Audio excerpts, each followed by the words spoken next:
Welcome to East Coast DNA. We have 3 people with us here today. One act though. So Brigid is the band name. That's right. So I have to ask right off the beginning, where does the name come from? And I have some assumptions. Okay. But I might be way off. Oh, I'm excited to hear do you want to tell us your assumptions first and then we'll tell you if you're right or not? Or do you want us to Well, I know that there's a pagan goddess. That's right. So, and that's kind of a Celtic type thing. So I thought maybe it might be something that, especially with the imagery, I see the logo on your shirt there as well. So yeah, so I thought maybe something along that way. But now there's also and anyone that studies Christian religion would know a lot of that stuff eventually is incorporated in some type of way too. So there's also a patron saint. So is it along the veins of that? You're absolutely right. Yes, we Okay. did. We did adopt our name from the Celtic goddess Brigid. When we were looking for a name, we actually used a Google band name generator, and it came up with ridiculous suggestions. One was Electric Piano Cats. Another one was Sarah Beth Ematron. So when we realized that that was not going to be a successful route, we started doing our own homework, and the goddess Brigid came up. We all have connections to the East Coast and Ireland or Scotland in some form of our ancestry or the style of music we like. And the Celtic goddess Brigid is the 3-in-1, and she's the goddess of harmony and music and sisterhood. So it really just seemed like a very appropriate name for our group. And now the symbol that you use for the band, is that, like, I can see some traditional imagery in there, but is that something that of your own design as well then? Yeah, so it was intended to combine themes from the Celtic knot in reference to Brigid herself, but it's also indicative of a lotus flower for femininity. So who's the genius in the band that's marketing right off the bat? Because you're doing that right out of the gate. That was thanks to my daughter, actually, who's a great designer, graphic artist, and visual artist. And we gave her the idea of what we wanted, and she did up a few different mock-ups, and then we chose the one that we felt spoke to us. We sketched something out. Yeah. We had a design in mind, but none of us are very technologically savvy in terms of this is what we see, but I don't know how to make that into like a PDF, or how do Sure, I put yeah. that or our CD covers. So Kara helps us out with all of those design aspects. Awesome. So now how does that tie in with your sound? That's a good question. Yeah. Everyone took a breath in to give an answer. And pause. I was going to say that the thing that joins us is these ideas of sisterhood and femininity, but it is eternal. It has no end, just like a Celtic knot. It is not one thing. We don't have one sound. We are drawn to lots of different styles. We came together over a concert that specifically brought together lots of different songs. The theme was, it spoke to us, and that was all you needed to bring that sound to the concert. And when we realized we like making music together, we continue with that. But we're not just country, we're not just Celtic, we're not one single version of any of that. We're not rock, we're not pop. We are us, and we have themes of all of those things. And it's the sisterhood that binds us, but it is infinite and ongoing and ever changing. And was it only a year ago that you had your first album out? 17 months ago. Okay. Actually, 17 months ago that we started the process. It was a year ago in September that we actually released that album. So we've released 2 albums in 14 months. Is that right? Yeah. That's impressive. I know that you did have some traction with the debut album. Was it actually the title track? Yes, that's right. Yeah, Someone Like Her. That's right. Yeah, okay. I do remember it. I was definitely listening to it a lot when it was on the radio at the time, because I knew right off as soon as I saw you advertising your second album. I'm like, oh, I remember that song, and I remember that you're just from up the road. You're in Truro-based area. That's right. So, did you get to tour much off of that first album? I do know that I've seen announcements here and there that you were performing, but I wasn't following you deep enough to know what the trajectory of the band was in between these two albums. So, did you get a lot of experience on the road? We did a little traveling. We went to New Brunswick last is February. Am I right in saying that? Yeah, it was a We long were- weekend. Yeah, and we were around the province. We've gone to Cape Breton. We've kind of stayed close to home.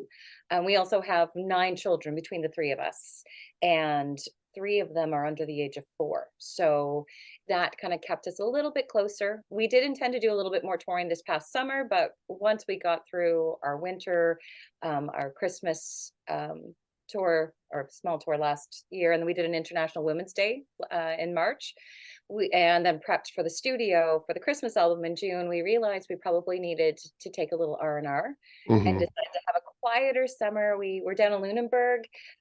We did a Canada Day event here in Truro. Yeah, we did a few house parties as We well over the did, summer, but yeah. we kept it a little closer to home this summer to kind of refuel and recharge before releasing a Christmas album, because we knew this was going to be a busy, exciting time. Sure. Have the energy to get through all that.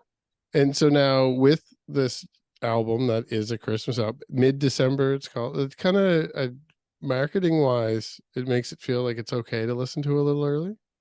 Oh yeah. I don't, Some of the now, some songs have definitely a more winter general holiday feel, and then there's certain ones that are definitely like Dear Santa, like that is, that's definitely a lead up to Christmas for sure. and I noticed that you squeezed in a Stan Rogers cover as well. Yeah. I don't think there exists. If I tried to write a Christmas song from the perspective of motherhood and trying to get ready for Christmas, he nailed it. So we Yeah. didn't. Yeah, it was great. It's not So- broke, don't fix it. Yeah. Yeah, exactly. Now I know that when I went over the playlist, like there's some traditional ones and there's like the Stan Rogers one. There's some songs that I recognize. Is there any originals on this album? Yeah, we got 5. So do you want to talk a little bit about the creation process and how you blended that together? Because to mix in the classics with some covers and originals, I mean, the Christmas theme's one thing, but for a sound to go for a whole album, that's kind of a hard thing to do. Yeah, we were pretty strategic about how we laid this album out, and the way that we worked those songs together. We decided to start at the beginning of the holidays and bring us right up to Christmas Eve through the soundtrack. So we actually start our album with an original that Emma put together, which she was actually. I'll let you explain your songwriting process. for that one, I had some people in my life that I wanted to sort of give permission to say there's a way to enjoy Christmas, even though it's not going to be the same as it always has been. I wanted to give them permission to experience that change. So I was really deliberate in constructing it, where every instrument, their line kind of comes from a different era. The bass line sounds like it's from the 50s, and the chord progression on the keys and on the guitar sounds like it's from the 90s. The melody was constructed to sound like it wouldn't be out of place in the early aughts. But all of those things were to evoke that sensation of Christmas has always been shifting, and it has always been safe for it to change with you. So it was called Christmas Changes. And we start you off with that right off the top to say it can be all of these things and all of these things at once. And then that's followed with Mid-December, which is the title track of the album. And that song reflects on the things that make this time of year really special. Being cold, but in a good way, being able to snuggle up, make cookies, finding the joy in it getting darker sooner, and being outside, or just really being surrounded by the people that we love, whoever that may be. And then that goes into our first single, which is also an original called Here for Christmas Day. That song was inspired by my sister who lives in Australia, and she couldn't come home for Christmas with her kids. We were anticipating her to come home and quite excited about it. So when we found out that it just wasn't going to work, this song came to me pretty quick. And this is a song that was written from that point of view, because we look at Christmas as being joyful and cheerful and about stuff and cookies and eating too much and having a good time. But there's the other side of Christmas we don't often talk about, which is missing people, maybe not feeling quite in the spirit, because we're feeling disconnected, or missing people who physically can't be here, or that may have even passed on and that we cannot share these moments with anymore. So that song reflects on how often, if people are given an opportunity, they would trade stuff for moments with the people that they love. And talk about blending sounds. Of all the songs we put together, that song is one where every single person who touched it put a stamp on it. Like, that's cool. Sarah and I put, layers and layers of harmony. We brought in a choir the first time we performed it live. Our drummer put his own stamp on like the tempo, helping us find a tempo that felt right for us. And when we recorded it in studio, Scott, it was the first thing he was drawn to, putting it together and mixing it to make all those sounds come alive. He was so excited to work on it. Yeah, it's quite I'm proud of our whole album, but that song I knew what it sounded like in my head, and I didn't know how it was going to come out in reality. And it's incredible that it turned out the way that it did, with the amount of layering and influence that everyone was kind of able to put on that song. Where did you end up recording that? We recorded with Scott Ferguson at FMP Matrix Studios.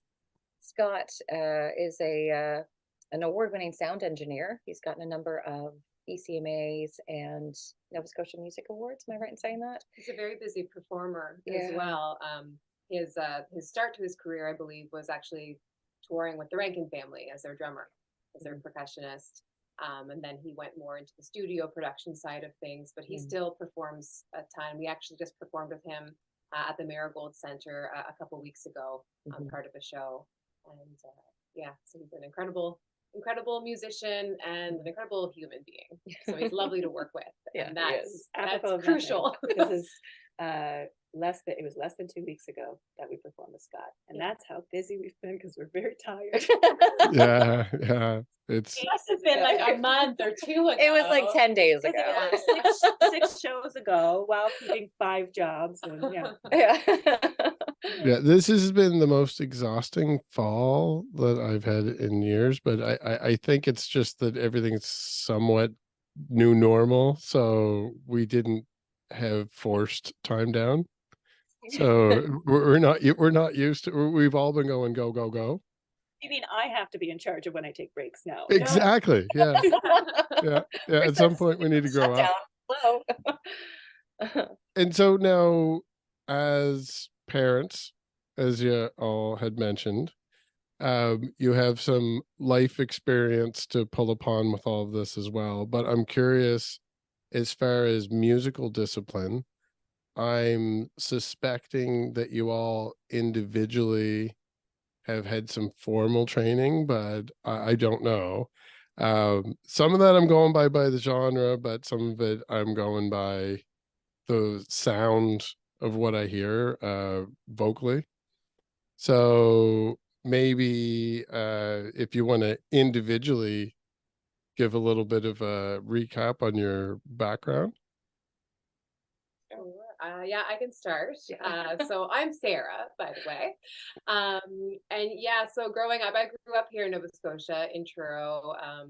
Took lessons all my life. And music was always a really important thing in my life. My dad is an incredible guitar player. He actually still plays with the band. When we bring the full band out, he plays acoustic guitar. And I continued that into post-secondary education. So I went to Mount Allison University in New Brunswick. I did a vocal degree there, mostly in classical music, actually. And then after that, I did music education in Memorial. I lived in Newfoundland for about 6 years with my husband, and then moved home to have our family and to continue music in whatever career path that ended up being. So I did music education. So I was teaching in the school system in Newfoundland. And then when I moved home, I decided to open up a private studio. So I taught singing and piano from home, had 3 children. And as they got older, they were in school.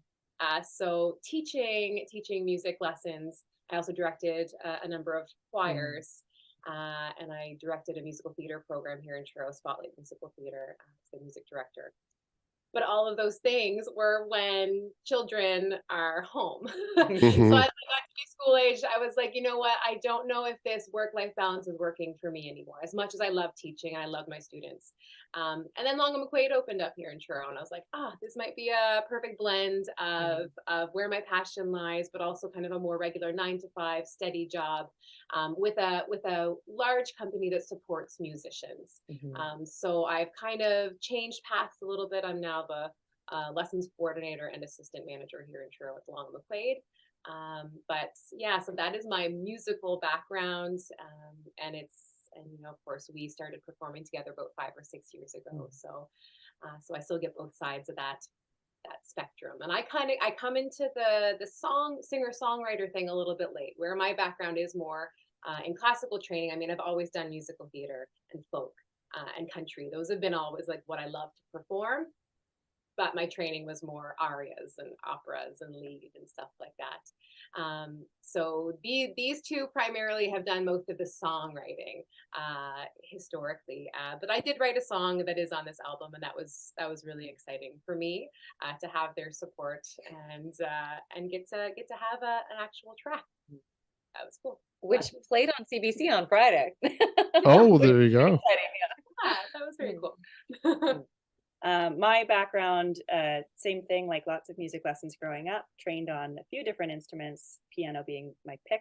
But my formal training was in music theater. I went to Sheridan Institute in Oakville. And so I was trained in singing and acting and dancing. And I love all those things, and I've kept them all up. So these days, my grown-up job is as a medical office administrator. But my favorite job is that I get to teach acting with a local performance school, Stagecoach Performing Arts. I am the tap dance teacher and one of the kinder dance teachers at the Cobequid Dance Academy. And then I get to sing with these guys and make music here. My background is, it started off the same way. I started piano lessons when I was 5 because my mother needed to get me out. I was a kid who was dancing on the coffee table and shaking my hands and doing jazz hands before I knew what that was. I started performing really young with choirs, and then in theater my whole life, and on the road performing a little bit with different programs and events. And then when I got to university age, I was so tired of that I actually went in the opposite direction, and I did classical history. And did a degree in classical history and focused on actually ancient religions and the roles of women in those ancient religions, which also inspired a lot of where we went digging for our name. But then I realized how much I missed music. I met my husband through university, and he's also a musician, a guitar player, and we found out that we both not only enjoyed playing music, but we loved writing music. And a number of the songs on our first album we wrote together. And so when Brigid decided to do the album, I came with songs in hand. I've got these. What do you think of them? And they were ones that myself and Chris had been sitting on. We had performed a number of times together, and then we brought them to the group, and it changed the shape and the feel. It really gave the songs a really rich fullness. But from there, when we moved and settled in Nova Scotia, because we're both from Newfoundland as well, so we moved up here about 2001, and we've been in Truro since 2005. And once my 4th child was born, I was ready to start working again, and I opened my music studio and started teaching piano and voice and ukulele.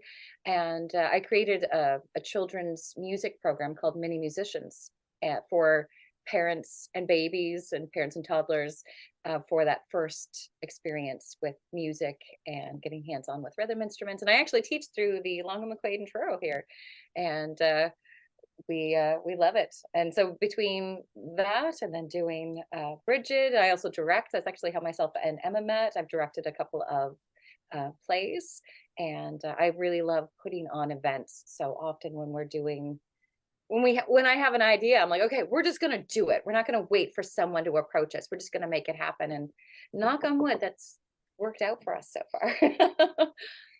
It's kind of interesting. I wasn't expecting this part, but your careers and your personal lives all kind of blend the same way you were describing, blending the genres with your own influences. Yeah. That's amazing. The part that I was looking for, some of it I knew, but I did want to hear it from each of you individually. We have a lot of people on this that we're talking about, like how to work with music or how to sustain a career and be a musician, and how to be a full-time musician and support that.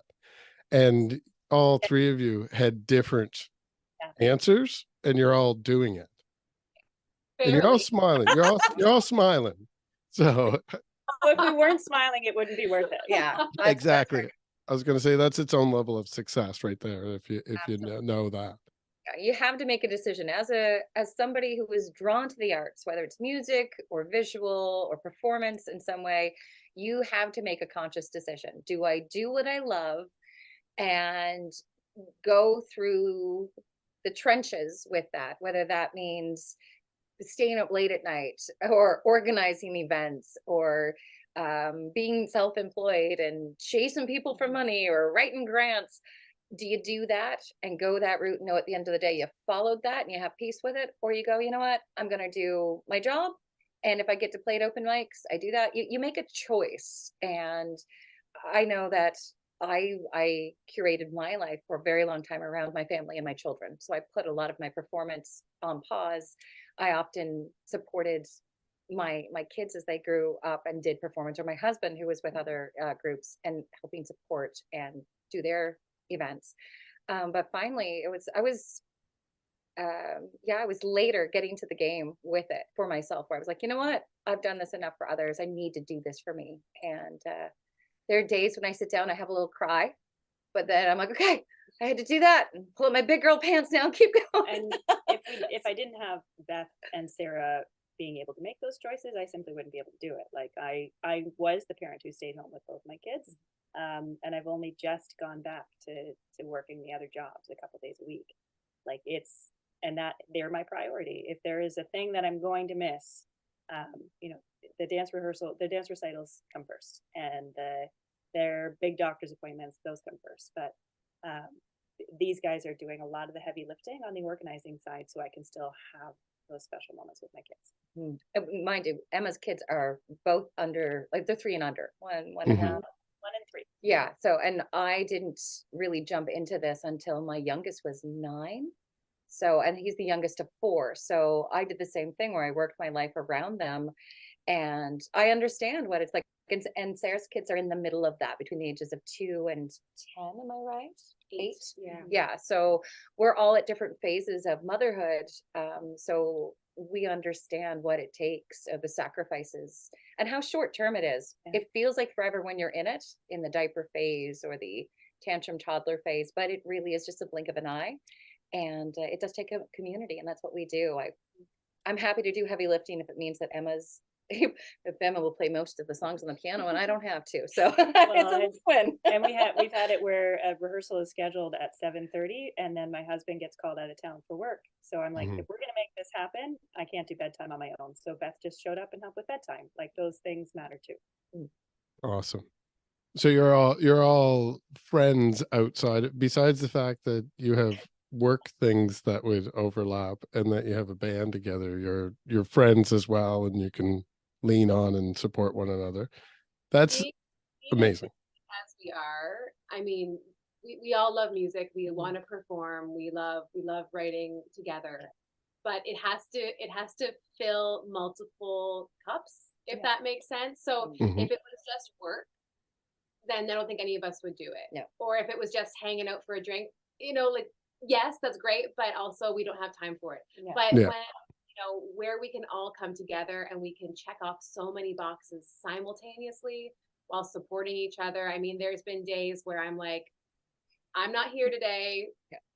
I can't talk in this interview. You guys have to talk for me. And then, you know, we rally and then we can pivot. And so, yeah, we can really support each other that way. I think if any of us were solo artists, I don't know if we would do it. And I've seen solo artists out there doing it and trying and really working so hard. And I'm like, I have to give so many props to them, but I'm also like, that seems lonely. You know what I mean? Like this is social. This is family. This is sisters. This is music. And I think that's primarily why it works for us. Absolutely. Right now.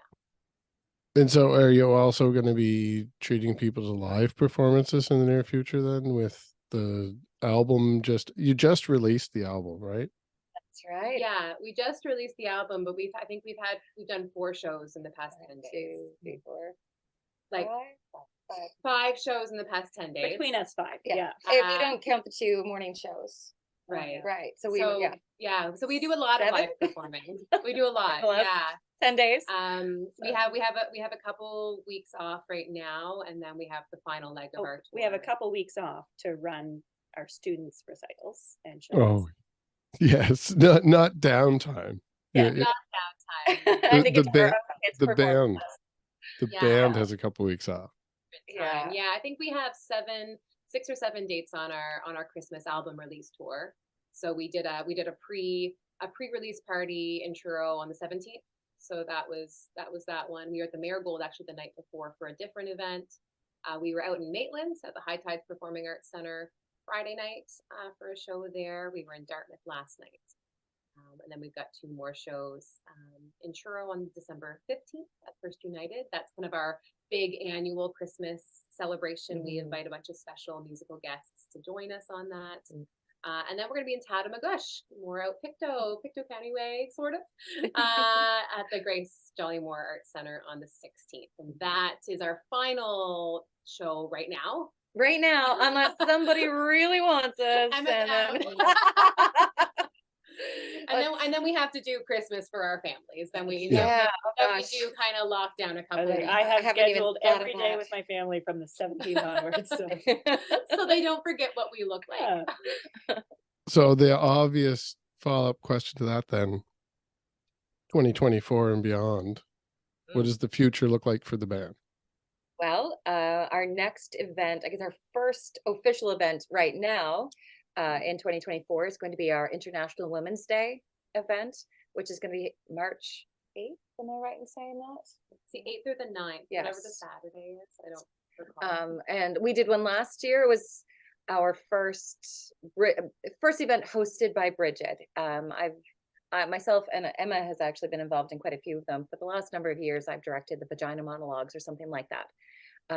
Some version of it, and to raise money for local nonprofits. And so last year we decided to do an event hosted by Brigid. We had local women's choir and girls choir. We had local dancers. A youth empowerment group took part. Female comedian, a beautiful jingle dancer, Patience Sillaboy took part, and we were able to raise almost $5,000, and we divided it between the Family Healing Center, the Mi'kmaq Family Healing Center, and the Third Place Transition House here in Truro.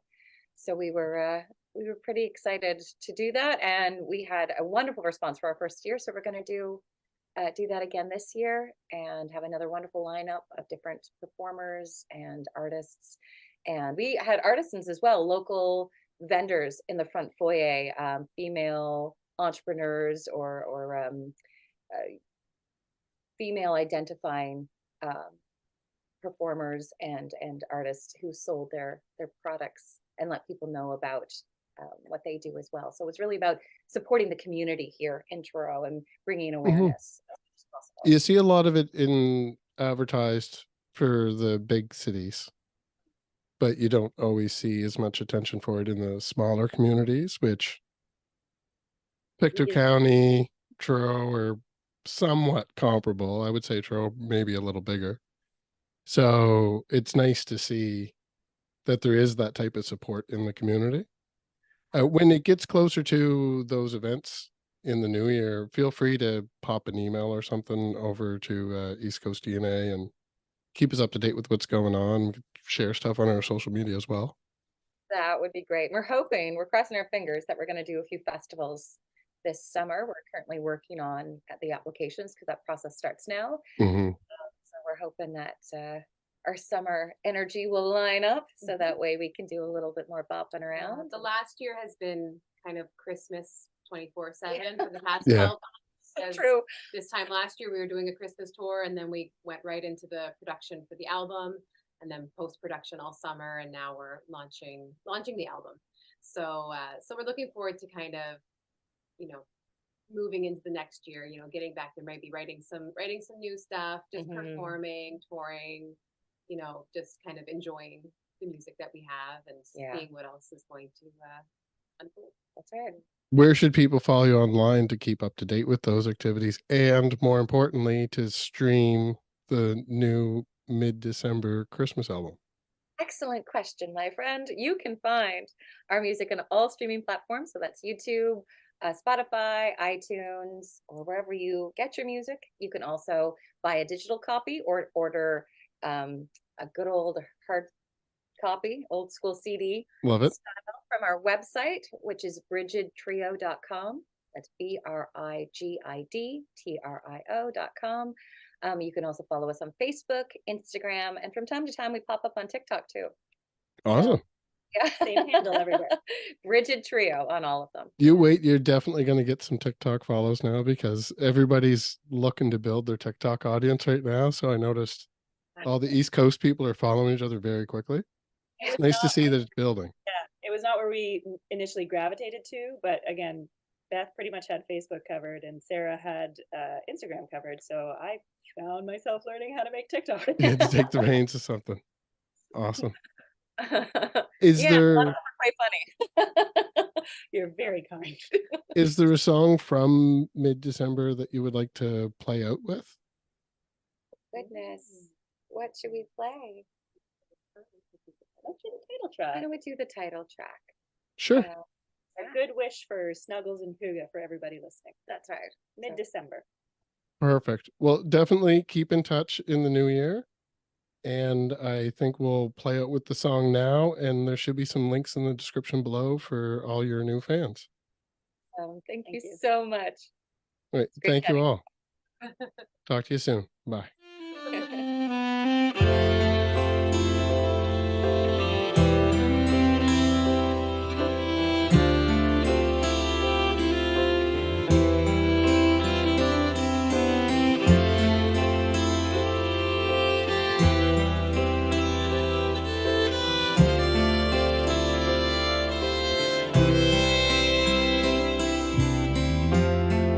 The stars are shining bright in mid-December, twinkling on the newly fallen snow.